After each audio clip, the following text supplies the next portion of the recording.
ఈరోజు చంద్రబాబు గారు అధికారంలోకి వచ్చి ఒక నెల దాటిపోయింది.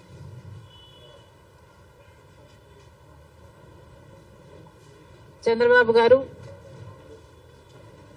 కూటమి కలిపి చేసిన వాగ్దానాలు ఎన్నో ఉన్నాయి. అందులో భాగంగా సూపర్ సిక్స్ లో భాగంగా చంద్రబాబు గారు చేసిన వాగ్దానం మహిళలకు ఆర్టీసీ బస్సులలో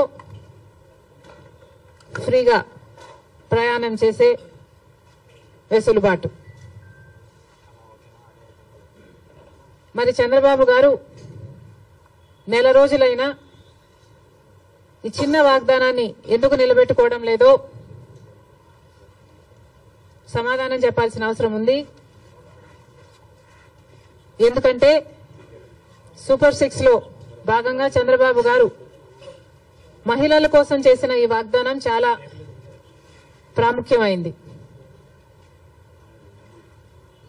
ఇది మంచి పథకం కాబట్టే అటు తెలంగాణలో ఇటు కర్ణాటకలో అమలు చేసిన ఈ పథకాన్ని చంద్రబాబు గారు కూడా సూపర్ 6 లో భాగంగా చేర్చడం జరిగింది.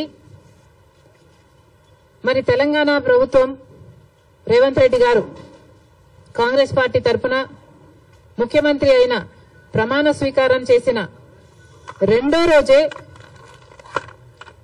మహిళలకు, అమ్మాయిలకు, ట్రాన్స్జెండర్స్ కు ఆర్టీసీ బస్సులలో ఫ్రీ ప్రయాణం చేయగలిగారు, అమలు చేయగలిగారు.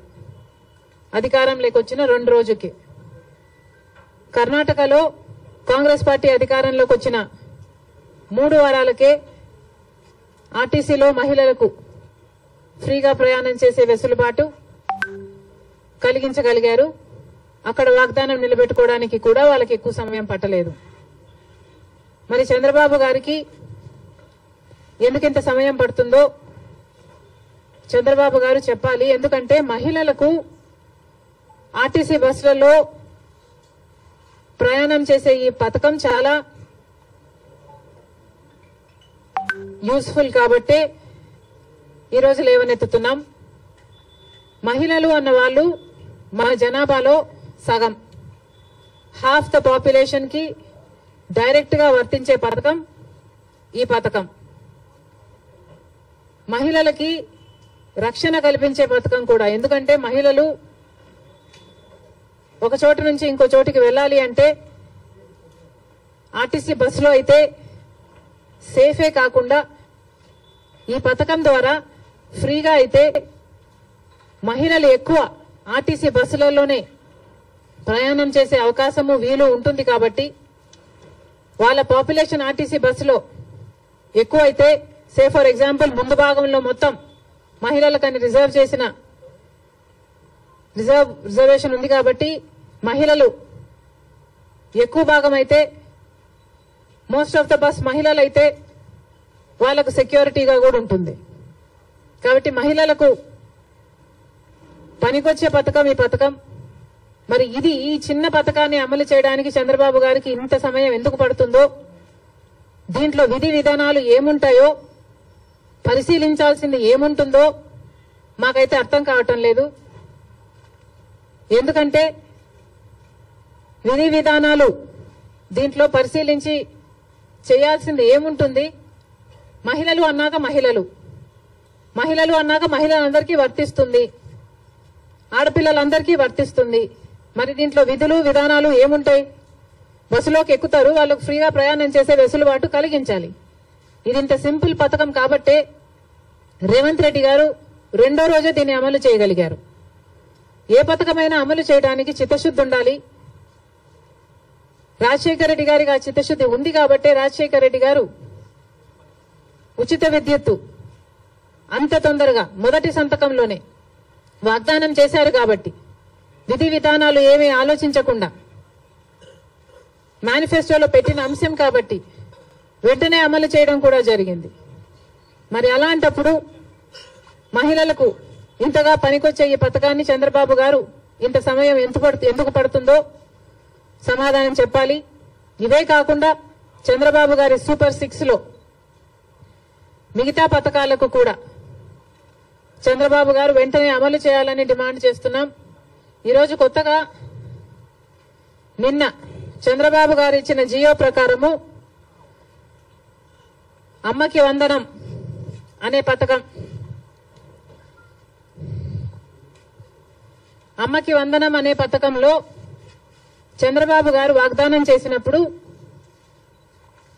ప్రతి తల్లికి ఎంతమంది బిడ్డలుంటే అంతమంది, ఒకరుంటే 15,000 వస్తుంది, ఇద్దరుంటే 30,000 వస్తుంది, ముగ్గురుంటే 45,000 వస్తుంది, నలుగురుంటే ఏకంగా 60,000 వస్తుంది అని చంద్రబాబు గారు ఊతరగొట్టి మరీ క్యాంపెయిన్ చేశారు. మరి ఈ స్కీమ్కు విధి విధానాలు ఎలా ఉంటాయి? చంద్రబాబు గారు నిన్న విడుదల చేసిన జీవోలో అయితే ప్రతి తల్లికి అని రాశారు. అంటే ఈ పథకం ప్రతి తల్లికి 15,000నా లేకపోతే ప్రతి బిడ్డకు 15,000నా? చాలా కన్ఫ్యూజింగ్ గా ఉంది.